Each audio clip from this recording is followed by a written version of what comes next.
So hey guys, meron tayong aayusin ngayon na cellphone. So ang phone na to is Oppo CPH2591. So ito yung in-order natin na ating bagong battery kasi yung kanyang basira is yung battery niya. So remove lang natin to. Ayan, so as you can see, ayan, nalobo na yung kanyang battery. Lobo na yung battery. So pagka lobo na yung battery, mamatay na pag hindi naka-charge. Ibig sabihin nun, yung battery nyo sira na pag ano. Lagi siya nag-restart. So, hindi na natin to bubugahan kasi nga mayroon ng butas dito. Sundutin na lang natin, no? So, una natin tanggalin muna yung kanyang SIM tray. Ayan. SIM tray. Gamit lang tayo ng prying tool, no? Dahan-dahan kasi baka mayroong flex dito.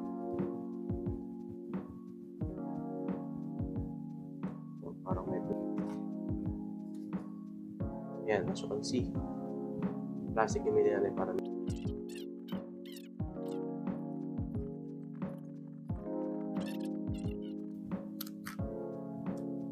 okay, so natanggalan natin. So as you can see, yung kanyang battery pumutok na, lumobo na, no? So mas makuha na tong battery na to, no? Tsaka mas credible. Kaya dito ako bumili. Ang ganda rin yung packaging niya. GSM Sandwich Super Battery. Kasi yung model ng battery na to is GSM BLPE21. Para sa Oppo na to. So open natin. So, may karton din siya na hindi siya yung nakabalot sa plastic. May sarili talaga siya lalagyanan. Naka-enclosure pa siya ng GSM Sandwich.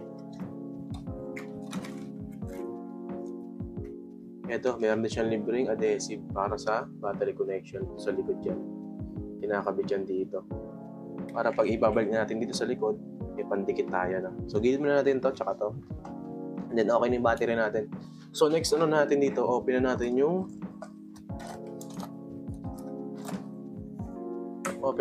ating battery cover.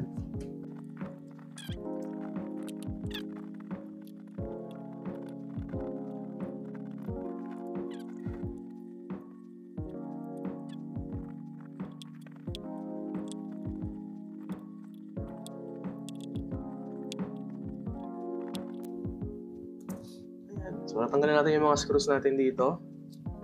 Pwede na natin tanggalin tong frame, no? So, para matanggal yung frame, ito na lang banda. Iangat lang natin ito dito. Ayan, maangat na yan dyan. So, pag natanggal na, suksok nyo na yung kuko nyo dyan or yung prying tool nyo, slide nyo lang pababa. Tapos, matatanggal na yan.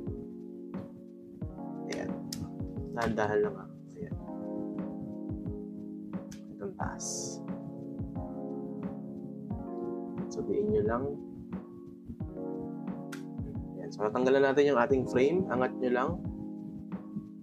Ayan. So, wag masyado kasi meron tayong flex ribbon dito. So, mapuputol yan kapag pinuwersa nyo. So, wag. Tanggalin nyo yung mga dikit. Ayan. So, kung natanggalan natin, angat nyo lang. Ayan. So, nakikita nyo yung ating connection dito sa gilid. Ayan. Iangat nyo lang yan. Gamit lang kayo ng prying tool, no? So, much better dito gamit kayo ng plastic. Kasi pag bakal ginamit nyo dyan, possible mag-short. So, gamit kayo ng plastic. Pantungkab na yan. So, natungkab na natin. Okay na. Tanggalan na yung ating frame. And then, ito na yung ating battery mismo. Ayun na, nakaangat na siya. So, para matanggal yung battery, tanggalin nyo lang itong connection na to. Trace nyo lang yan. Yung may itim na yan. Battery yan. Angat nyo lang. So, naangat na natin yung battery. Ayan na. And then, pwede na natin siyang i-pry tool yung ating battery. Pwede natin matanggal. Itong connection na to sa LCD to. Ito naman is yung sa charger na sa baba. Dito sa may audio. Or vice versa kung magkabalit yan. So, tanggal natin yung battery. Itong kabi na lang din natin. Gamit tayo ng isopropyl 99 para lumuwag yung sa ilalim. Yung adhesive. Pwede nyo rin tuklapin ito nasa taas. Ito yung green. Takin nyo lang. Pero usually yung mga ganito matigas to.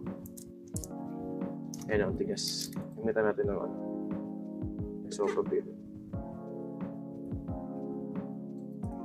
So ingatan nyo, huwag masugatan yung battery kasi delikado yan. So angat nyo lang. Nakita nyo lumalaban yung battery. Nilagyan natin ng isopropyl 99. So umangat siya. Ayan. Alright. So medyo basa pa. Kaya matutuyo rin yan ha. So ito yung ating lumang battery na Oppo. Ito naman yung ating bagong na GSM sandwich battery. Ayan. Kita nyo yung difference ng katabaan. Ayan. Yung ano nito, lithium niya ay nag-angatan na. Hindi na maganda. Compared dito na 6 ayan, solid. So yung replacement na ng gilid natin. Ito yung kapalit, okay pa naman to. Yung goma, yung sticker natin dito, ito plastic ito okay pa naman. Balik na lang natin. So ito yung ating connection. Right. Balik na natin to dito. Since okay pa naman yung ating sticker. Hindi natin ikakabit yung kanyang luma.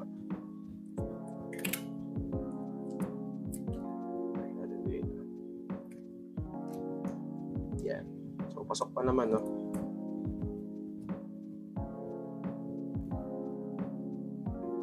Yan. So, sinop lang natin. Yan, okay na. So, minsan hindi pantay yun dito. Hindi yan pantay. Ano nyo na lang, i-adjust nyo na lang. Pwede naman yung mabali-bali onte. Ayan, katulad nito, bitin. Adjust nyo ng onte. Yan. Para mag-fit. So, nakabit na natin, pwede nyo topiin onte. Pero huwag masyado, ha?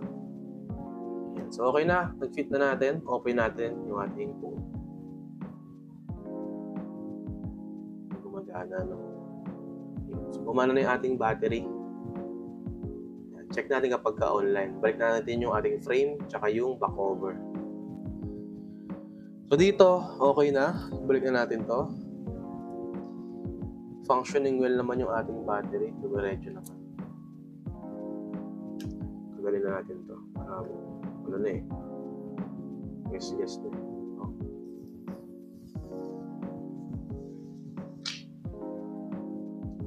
Ano na to. Tapos na yung service ito kasi sobrang gas-gas na. Ayan. So makita nyo yung battery natin dito sa taas, 51%. Yan, so solid yan, no? So obserbahan nyo rin, minsan kasi yung battery, pag defective, mabilis malobot yan. Nag-drain agad. Yan. So ito naman, mukhang hindi naman nag-drain, no? Okay naman. So balik na natin yung cover, yung frame sa likod. So okay na yan. Yan, so okay. Balik na natin yung battery.